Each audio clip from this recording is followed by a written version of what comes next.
After weeks of protests against police brutality, Republican Senator Tim Scott is all set to unveil a plan later today to reform America's police departments. A plan from Democrats is already making its way through the House. Yesterday, President Trump issued an executive order on this issue, but his critics say it is not nearly enough.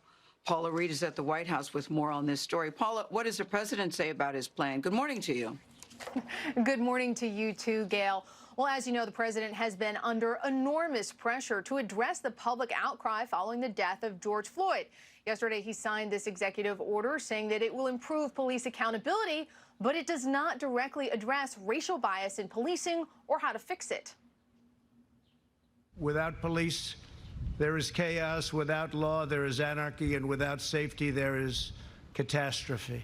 Surrounded by law enforcement officials, President Trump signed an executive order that encourages police to implement best practices, like improving training, tracking excessive force complaints, and banning chokeholds, except where an officer's life is at risk.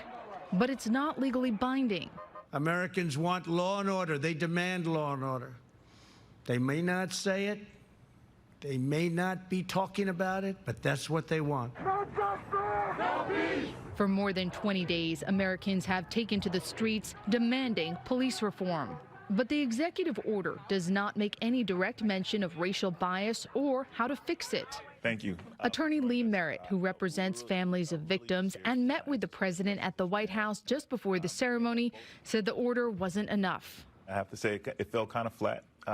There was nothing in the executive order that my office or these families could jump at. The president blamed the previous administration for inaction. President Obama and Vice President Biden never even tried to fix this during their 8-year period. But the Obama administration did implement reforms, including banning the sale of some military equipment to police and opening over 24 federal investigations into law enforcement offices across the country.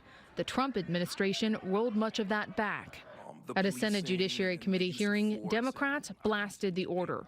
There is nothing about what the president announced today that would hold police officers who break the rules and break the law accountable.